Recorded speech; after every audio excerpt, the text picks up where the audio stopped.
नमस्कार छात्रों, मैं आरती यादव। आज हम हिंदी लोक भारती 9वीं कक्षा पाठ क्रमांक 7 इस पाठ का अध्ययन करेंगे। बच्चों, आपकी देखभाल कौन करता है? मम्मी, पापा। और जब आप बीमार होते हो उस वक्त आप कहाँ जाते हो? अस्पताल, डॉक्टर के पास। तो आज का जो हमारा पाठ है उसी डॉक्टर के बारे में है। यहाँ पर जो डॉक्टर जी हैं उनका अपहरण हो जाता है। तो आज हम जो पाठ पढ़ने जा रहे हैं उस पाठ का नाम है डॉक्टर का अपहरण। छात्रों, डॉक्टर का अपहरण भाग 1 में हमने देखा कि किस तरह डॉक्टर भटनागर जी का अपहरण होता है। उनकी छानबीन होती है पर कोई सुराग नहीं मिलता। उनकी पत्नी भी परेशान है और यह घटना काफ़ी दिन बीत चुकी है, यानी अब यह घटना जो है वो पुरानी हो चुकी है। फिर वापस एक दिन उनके दरवाजे पर वैसे ही निशान मिलते हैं और लिफाफे में बंद एक सीडी मिलती है। उस सीडी के द्वारा यह पता चलता है कि डॉक्टर भटनागर जी दूसरे ग्रह पर जा चुके हैं। अब छात्रों, डॉक्टर भटनागर जी की जो सीडी मिलती है उसके द्वारा वह यह बताना चाह रहे हैं कि वह दूसरे ग्रह पर कैसे पहुँचे, वहाँ का वातावरण कैसा है, वहाँ के लोग कैसे हैं, वहाँ की रचनाएं कैसी हैं, समाज कैसा है, वो सारी जानकारी अब हम भाग 2 में देखेंगे। अर्थात हम इस बात को मान सकते हैं कि हमारी धरती के अलावा और भी ग्रहों पर जो है जीवन बसता, यानी लोग रहते हैं। हाँ, तो पहले सुनो वह कहानी कि मैं कैसे आया, यानी कि अब डॉक्टर भटनागर जी अपने बारे में बता रहे हैं कि मैं इस ग्रह पर कैसे पहुंचा, यानी मुझे वहां से धरती से किस तरह यहाँ पर इस ग्रह पर लाया गया। अमेरिका में हुए मेरे सम्मान और मेरे ज्ञान के बारे में इस ग्रह के लोगों ने गुप्त रीति से सूचनाएं इकट्ठी की थी, यानी कि अमेरिका में डॉक्टर भटनागर जी को सम्मानित किया गया, उनके ज्ञान के बारे में बताया गया और इस बात की जानकारी दूसरे ग्रह के लोगों ने चुपके चुपके हासिल की, इकट्ठी की और फिर उन्होंने मेरे अपहरण की योजना बनाई और योजना बना रहे थे, यानी योजना वो डॉक्टर भटनागर जी के अपहरण के बारे में करने के लिए वो सोच रहे थे। उस रात को जब मैं बाहर आया तब एक आदमी ने मुझे बाहर खड़ी सवारी पर चलने का इशारा किया, यानी कि जिस रात को डॉक्टर जी का अपहरण हुआ उस रात को दरवाजे की 2 बजे जो बेल बजी थी, कॉल बेल, उस समय जब वो दरवाजे के बाहर आकर खड़े हुए तो उन्हें जो है किसी ने कहा कि गाड़ी में बैठिए, यानी किसी ने इशारा किया गाड़ी में बैठने के लिए और जैसे ही इशारा किया तो डॉक्टर भटनागर जी वो सहज भाव से आगे बढ़ गए, यानी कि आसानी से वो आगे बढ़ गए। लेकिन उस विचित्र यान को देखकर चौंक पड़ना यानी आश्चर्यचकित हो गए कि ये कैसा विचित्र यान है, कैसी ये सवारी है। उसके बाद इसके पहले कि मैं कोई विरोध करता या भागने की कोशिश करता, 3 लोगों की मजबूत बाहों ने मुझे जकड़कर यान के अंदर डाल दिया, यानी कि 3 लोगों ने मजबूती से मुझे पकड़कर उस यान के अंदर ढकेल दिया, क्योंकि वो नहीं जाना चाहते थे और कुछ उनको असहज महसूस होता, उसके पहले उन तीनों लोगों ने उन्हें पकड़कर यान के अंदर बैठा दिया। यान तेजी से घूमकर सूसू की आवाज करता हुआ आसमान में उड़ गया और जो यान था वो जो है घूमता हुआ सूसू की आवाज करता हुआ आसमान में जैसे जहाज उड़ता है वैसे उड़ गया। घबराहट के कारण मैं बेहोश हो गया था और उस वक्त डॉक्टर भटनागर जी डर गए और इतने ज़्यादा डर गए थे कि वो बेहोश हो गए। और जब मुझे होश आया तो यह यान उस ग्रह पर पहुंच चुका था। मुझे एक विशेष किस्म का प्लास्टिक सूट पहनाया गया ताकि मैं ग्रह के वातावरण के अनुकूल रह सकूं, यानी कि यहाँ का जो वातावरण है वो अलग है और मैं यहाँ पर आसानी से जीवित रह सकूं, इसलिए उन्होंने मुझे एक प्लास्टिक का सूट पहनाया। जब चूंकि मुझे यहाँ आए हुए काफ़ी समय हो गया था, यानी काफ़ी समय से वो वहाँ पर रह रहे थे, काफ़ी समय से वो वहाँ पर मौजूद थे। आए आए आए जो है काफ़ी समय हो गया था। मैं यहाँ से भागने की कोशिश भी नहीं कर सकता था क्योंकि दूसरे ग्रह पर हैं, भागकर कहाँ जाएंगे। इसलिए मुझे आप सब लोगों के लिए यह संदेश रिकॉर्ड करके भेजने की अनुमति दी गई है। यानी मैं दूसरे ग्रह पर हूँ और यहाँ से भागकर मैं कहाँ जाऊँगा और किस ग्रह पर जाऊँगा और कैसे जाऊँगा, बिना बिना किसी सहायता के मैं दूसरे ग्रह पर नहीं जा सकता। तो उन्होंने मुझे अनुमति दी कि आप अपनी आवाज़ को रिकॉर्ड कर कर अपने परिवारजनों को, अपने दोस्तों को, मित्रों को भेज सकते हैं। इस ग्रह का नाम बड़ा विचित्र सा है। यहाँ के लोग विज्ञान में बहुत आगे बढ़ गए हैं, यानी कि जो ग्रह का नाम है वो बहुत विचित्र है, अलग तरीके का है और यहाँ के लोग विज्ञान में बहुत आगे हैं। उनके पास ऐसे यान है कि ये एक सौर मंडल से दूसरे सौर मंडल पर आसानी से आते जाते हैं, यानी एक ग्रह से दूसरे ग्रह पर आसानी से आते जाते हैं। उनके पास इस तरह का ज्ञान है, इतना विज्ञान उनके पास, विज्ञान के बारे में उनको जानकारी हासिल है। यहाँ भी लोग ने रहने के लिए घर बना रखे हैं, कारखाने हैं, बाजार हैं, बस्तियां हैं, मोटर हैं। यानी इस ग्रह पर भी जो लोग रहते हैं उन्होंने अपने लिए घर बनाकर रखा हुआ है, कारखाना है, मोटर है, यानी बाकी सब जो सुख सुविधाएं होनी चाहिए वो यहाँ पर भी मौजूद है। सभी कुछ है लेकिन हमसे बिल्कुल भिन्न है, यानी जिस तरह हम रहते हैं उससे बिल्कुल अलग है। उनके अपने वैज्ञानिक सिद्धांत है, यानी उनका कुछ सिद्धांत, उनका कुछ अलग ही वसूल है। इन्हें कई सौर मंडलों और उनके ग्रहों के बारे में जानकारी हासिल, यानी कि अलग अलग ग्रहों के बारे में उन्हें पूरी जानकारी है, अलग अलग सौर मंडल के बारे में भी उन्हें पता है। हमारा सौर मंडल इनके सबसे निकट है, इसलिए इन्होंने आसानी से मेरा अपहरण कर लिया। यानी जो मेरा ग्रह, अपना जो ग्रह है धरती जो है इनके सौर मंडल के एकदम नज़दीक है, इसलिए जो है इन्होंने बड़ी आसानी से मेरा अपहरण कर कर मुझे इस ग्रह पर लेकर आ गए हैं। अब आगे मेरा अपहरण का कारण जानने से पहले यह जान ले कि ये लोग चिकित्सा शास्त्र में बहुत पिछड़े हुए हैं। यह एक ऐसा ग्रह है जहाँ विज्ञान अपनी चरम सीमा को पहुँच चुका है, यानी एकदम अंतिम सीमा पर है यहाँ का विज्ञान। यहाँ के आदमी अब आदमी नहीं, मशीन हो गए। यहाँ के लोग इंसान नहीं है, आदमी की तरह नहीं है, वो मशीन की तरह काम करते हैं, जिस तरह मशीन काम करता है 24 घंटे। यहाँ का सारा काम मशीनों से ही होता है और इसका नतीजा यह हुआ कि धीरे धीरे आदमी का महत्व कम होता गया, यानी कि यहाँ पे हर एक काम, छोटे से छोटा और बड़े से बड़ा काम, सारा काम मशीनें करती हैं और इसलिए यहाँ पर आदमी का महत्व कम हो गया है। अब इस पूरे ग्रह में मशीन ज़्यादा और आदमी कम है। जो लोग हैं वे मशीनों के गुलाम, यानी कि यहाँ पर आदमी कम है और जो भी लोग बचे कुचे यहाँ पर रह रहे हैं वो मशीनों के गुलाम हैं।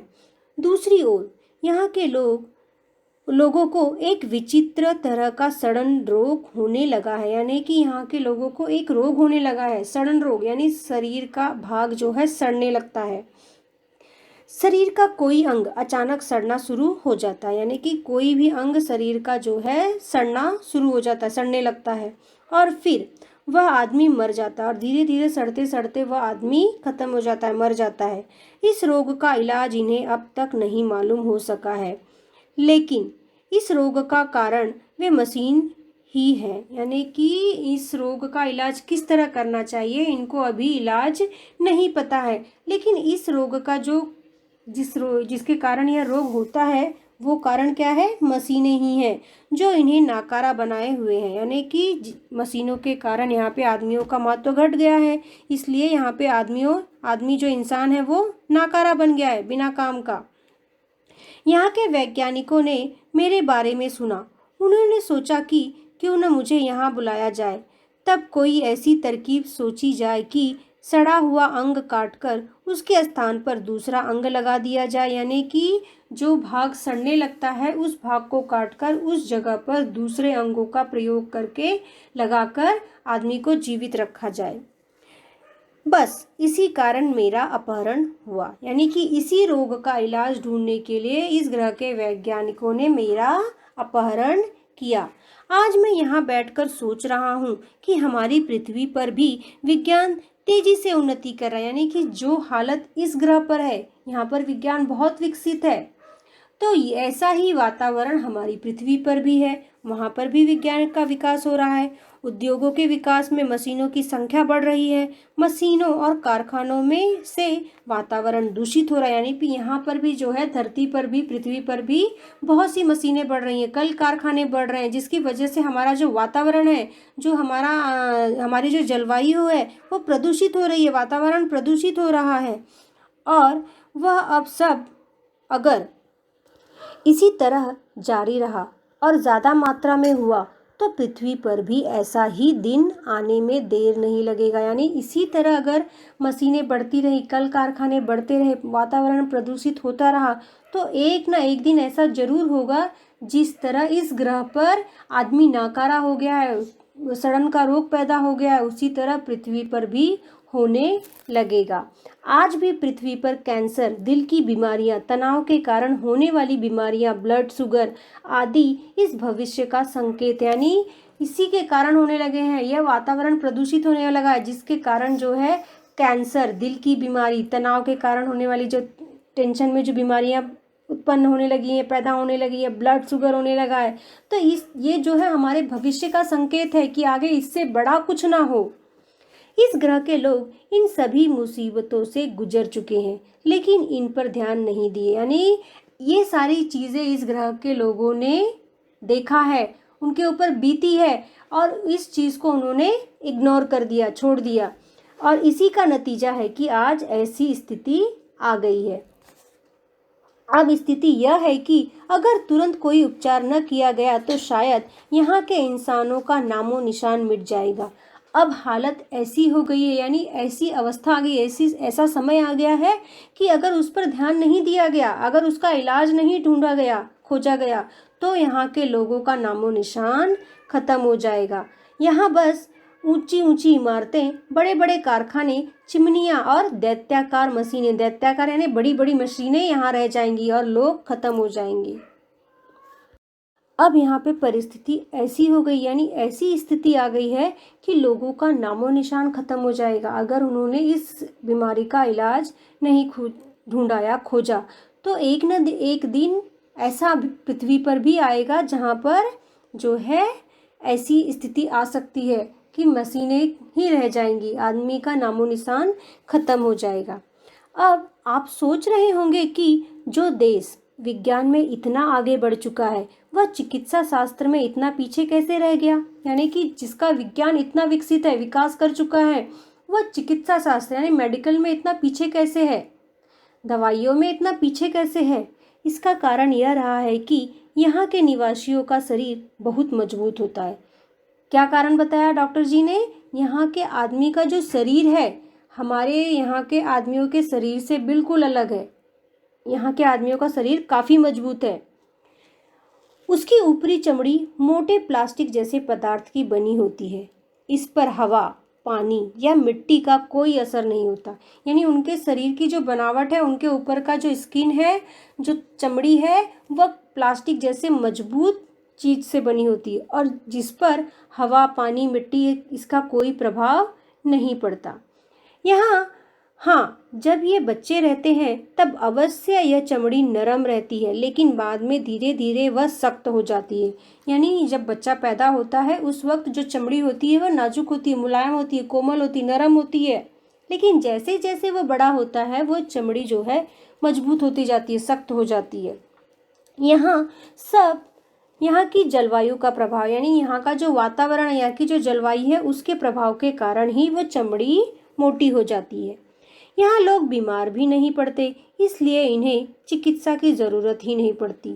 और यहाँ के जो लोग हैं वो जल्दी बीमार नहीं पड़ते, जिसके कारण इन्होंने दवाई की या मेडिकल की या मेडिसिन की खोज इन्होंने बहुत कम की, चिकित्सा शास्त्र की पर ध्यान नहीं दिया। जब किसी चीज़ की ज़रूरत ना हो तो भला उसके बारे में कैसे सोचा जा सकता है। यानी कि जब हमको किसी चीज़ की ज़रूरत नहीं पड़ती तो हम उस पर ध्यान नहीं देते, जब हमको ज़रूरत पड़ती है तब हम उस चीज़ को ढूंढते हैं, खोजते हैं, उसके बारे में जानकारी हासिल करते हैं। वही चीज़ यहाँ पर, उनको चिकित्सा की ज़रूरत नहीं थी तो उन्होंने उस चीज़ पर ध्यान नहीं दिया, उसके बारे में खोजबीन नहीं किया। इसी कारण ये लोग चिकित्सा शास्त्र में पीछे रह गए, किंतु अब इन पर मुसीबत आ गई है और यही वजह है कि जिसके कारण इनके ऊपर मुसीबत आई है। मैंने सरण रोग का अध्ययन कर लिया और इनके शरीर की बनावट का भी, यानी इनकी शरीर की जो बनावट है उसका मैंने अध्ययन किया और यह रोग का इलाज कैसे करना है उस पर भी मैंने अध्ययन कर लिया है। किंतु समस्या यह है कि पृथ्वी के चिकित्सा सिद्धांतों को यहाँ लागू नहीं किया जा सकता। यानी हमारी पृथ्वी पर जिस चिकित्सा शास्त्र को हम अपनाते हैं, फॉलो करते हैं, वो चिकित्सा शास्त्र को, उस विज्ञान को हम यहाँ पर नहीं लगा सकते, नहीं कर सकते। फिर भी कोशिश कर रहा हूँ कि यह घातक रोग का इलाज के लिए दवाइयाँ बन जाए, यानी बना दूँ। अंग प्रत्यारोपण के लिए दवाइयाँ और आवश्यक साज सामान बनाना है। यानी कि अंगों को अंग प्रत्यारोपण यानी शरीर को काटकर उसकी जगह पर दूसरे भाग को लगाना। जैसे हम किडनी खराब हो जाती है तो किडनी की जगह पे दूसरी किडनी लगाते हैं, उसी तरह यहाँ पर भी जो अंग से सड़न पैदा शुरू होता है उस अंग को काटकर दूसरे अंगों को वहाँ पर लगाना, तो यह अंग प्रत्यारोपण। इसके लिए कुछ दवाइयों की ज़रूरत पड़ेगी, तो उसको मैं बनाने की कोशिश बना रहा हूँ। ये काम केवल अकेले मेरे लिए कर पाना संभव नहीं है और ये सारा काम मैं अकेले नहीं कर सकता हूँ। मेरा छुटकारा भी यहाँ से तभी होगा जब मैं इन्हें इस मुसीबत से बचाने का रास्ता बता सकूँ। यानी कि मैं यहाँ से भाग भी नहीं सकता और ये लोग मुझे छोड़ने वाले नहीं हैं जब तक इस मुसीबत की जो दवाई है इन्हें मैं बता ना दूँ। इसलिए अब ये लोग योजना बना रहे हैं कि मेरी सहायता के लिए पृथ्वी से कुछ और वैज्ञानिक और डॉक्टरों को लाया जाए। यानी अब मैं अकेले तो कर नहीं सकता हूँ, अब मेरी सहायता के लिए ये लोग को उतना ज्ञान नहीं है, तो ये लोग क्या सोच रहे हैं कि पृथ्वी से जिस तरह मेरा अपहरण किया गया उसी तरह कुछ वैज्ञानिक और डॉक्टरों का भी अपहरण किया जाए, उनको वहाँ से उठाकर इस ग्रह पर लाया जाए। और मैं उनकी बात से सहमत नहीं हूँ, क्योंकि मैं अपने परिवार से दूर हो गया, मैं अपने दोस्तों मित्रों से दूर हो गया, मैं अपने धरती से दूर हो गया। तो मैं नहीं चाहता हूँ कि और भी जो डॉक्टर हैं, जो वैज्ञानिक हैं, वो अपने परिवार से, अपनी पृथ्वी से दूर हो जाएं। मैं तो चाहता हूँ कि ये लोग स्वयं ही सारी बातें सीख ले और अपना इलाज अपने आप करें, किंतु उसके लिए वे भी तैयार नहीं हैं। और डॉक्टर भटनागर जी क्या सोच रहे हैं कि वो सोच रहे हैं कि ये खुद ही अपना इलाज करने लगे और खुद ही जो है ये सारी चीज़ें सीख लें, ताकि इनको पृथ्वी से लोगों को अपहरण करके लाना ना पड़े। यही कारण है कि अब यह बात गुप्त रखी जा रही है कि पृथ्वी से कब और कितने डॉक्टरों और वैज्ञानिकों का अपहरण करके यहाँ लाया जाए। यानी अब इसलिए क्या कर रहे हैं, वे लोग डॉक्टर जी को कुछ नहीं बता रहे और चुपके चुपके जो है योजनाएं बना रहे हैं कि किस तरह वहाँ से डॉक्टर और वैज्ञानिकों को अपहरण करके यहाँ पर लाया जाए। जो भी हो, अब अगर मैं सही सलामत वापस पृथ्वी पर आना चाहूँ तो इनकी इच्छा के अनुसार ही आ सकता हूँ। यानी कि अब डॉक्टर जी कह रहे हैं कि अगर मैं पृथ्वी पे पहुँचा या मैं पहुँच सका अपने परिवार में, तो जब इनकी इच्छा होगी तभी मैं पृथ्वी पर आ सकता हूँ, वरना मैं पृथ्वी पर नहीं आ सकता, क्योंकि जब तक इनका रोग का इलाज नहीं होगा ये लोग मुझे छोड़ने वाले नहीं हैं। इसलिए इनसे विरोध मोल लेना ठीक न होगा, इसलिए मैं इनसे विरोध भी नहीं कर सकता। फिलहाल यह कहना कठिन है कि मैं कब आ सकूंगा, और आप लोग घबराए नहीं, मुझे यहाँ कोई कष्ट नहीं है। यानी कि मैं कब आऊँगा यहाँ से, मैं कब पृथ्वी पर पहुँचूंगा, इस बारे में मैं कुछ नहीं बता सकता या मुझे कुछ भी पता नहीं है। हाँ, मैं यहाँ पे ठीक ठाक हूँ, मुझे कोई कष्ट नहीं, मुझे कोई तकलीफ नहीं है। बस मेरे आने तक आप यही समझे कि मैं इस समय विदेश यात्रा पे हूँ। तो यहाँ पे डॉक्टर जी क्या कह रहे हैं कि तब तक आप यही सोचो कि मैं अपने मोहल्ले, अपने देश में नहीं हूँ, मैं देश से बाहर हूँ, विदेश में हूँ, दूसरे देश में हूँ। डॉक्टर भटनागर के इस रिकॉर्ड किए संदेश को सुनकर सभी चकित थे। कितना बड़ा रहस्य उद्घाटन भी हुआ था आज के लिए और भविष्य के लिए। यानी ये सारी बातें जो सीडी के द्वारा डॉक्टर जी ने बताई और ये सारी बातों का जो रहस्य था उन्होंने सबके सामने रखा। इसको सुनकर सब लोग आश्चर्यचकित हो गए जो जो उस सीडी को सुन रहा था वहाँ पर। तो इसकी वजह से उन्होंने भविष्य में होने वाली जो सबसे बड़ी विपत्ति आने वाली है उसके लिए डॉक्टर जी जो है सबको आगाह कर रहे हैं, सबको सचेत कर रहे हैं कि आप लोग भी सावधान हो जाइए, क्योंकि हमारी पृथ्वी पर भी मशीनें बढ़ रही हैं, कल कारखाने बढ़ रहे हैं, जिसकी वजह से वातावरण प्रदूषित हो रहा है और कहीं ना कहीं ये जो है लोगों के लिए मुसीबत बन सकता है। चलो छात्रों, अब हम अपने स्वाध्याय पर चलते हैं।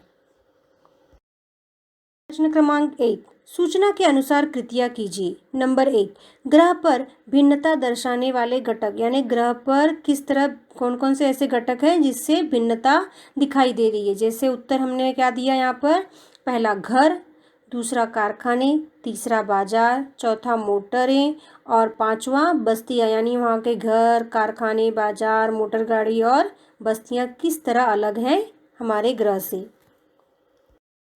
अब हम चलते हैं प्रश्न क्रमांक 2 पर। सौर मंडल के अन्य ग्रह पर बसे लोगों के चिकित्सा शास्त्र पिछड़े रहने के कारणों की सूची तैयार कीजिए। ये है हमारा प्रश्न क्रमांक 2। तो बच्चों, अब हम इसका उत्तर देखेंगे, जिसका उत्तर कुछ इस तरह है।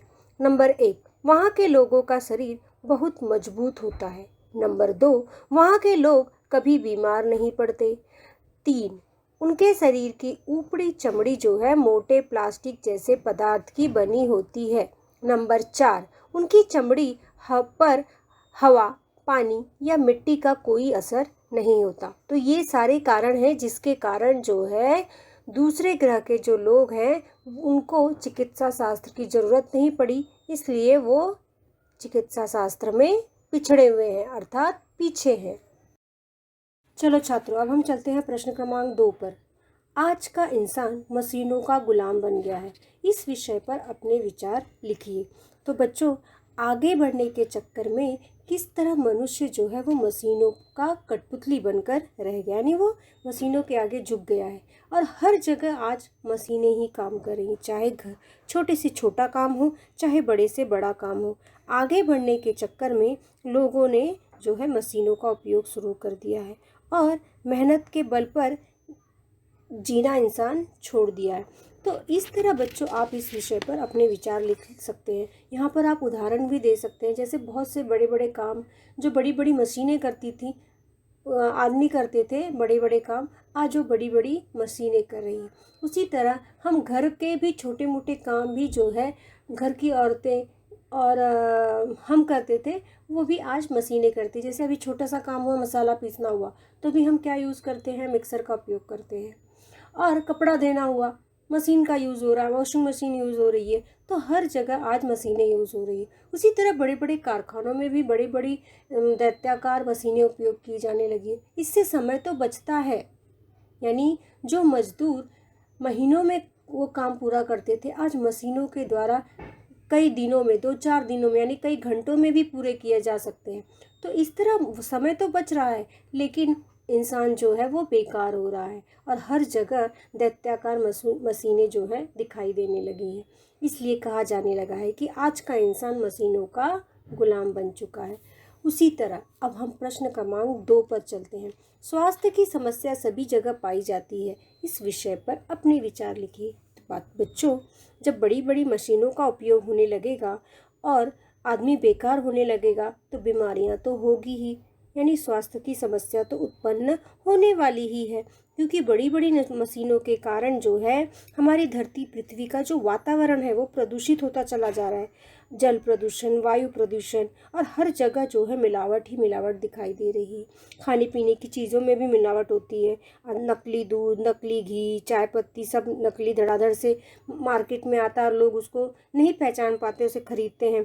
तो इस वजह से आदमी जो है बीमार होता चला जा रहा है। पहले जो लोग खेतों में गाय भैंस इसकी खाद, गोबर का खाद यूज़ होता था, यानी उर्वरक खादें उपयोग होती है। आजकल रासायनिक खादें उपयोग की जाने लगी है। इससे जो हमारी फसल तो बढ़ रही है, ज़्यादा हो रही है, पर उसके अंदर की जो शक्ति है वो ख़त्म होती चली जा रही है। कीटनाशक दवाओं के कारण उस पर विषैला प्रभाव पड़ने लगा है। तो इस वजह से इसका प्रभाव भी हमारे शरीर पर पड़ने लगा है, हमारे जीवन पर पड़ने लगा है। इसलिए कहा जा सकता है कि स्वास्थ्य की समस्या सभी जगह पाई जाने लगी, नहीं हर जगह ये समस्या उत्पन्न हो रही है। इस तरह आप अपने विचार लिख सकते हैं। तो इस तरह हमारा पाठ पूरा होता है और इस पाठ के माध्यम से जो विज्ञान कथा है, इसके माध्यम से जो कल्पना पर आधारित है, इस कथा के माध्यम से कथाकार ने हमें मशीनी युग में निर्माण होने वाले दैत्याकार मशीनों के प्रति सजग किया है। आज का इंसान इनका गुलाम बन गया है। मशीनों की बढ़ती संख्या के कारण प्रदूषण एवं जलवायु पर बुरा असर पड़ रहा है, जिसके कारण लोगों को विविध घातक बीमारियां हो रही हैं, उनका सामना करना पड़ रहा है। और इस चीज़ को रोकने के लिए, इसकी रोकथाम के लिए व इनको नियंत्रित करने के लिए पाठकों को यानी लोगों को प्रेरित करने की कोशिश की है यहाँ पर लेखक ने। इस तरह हमारा पाठ खत्म होता है। धन्यवाद।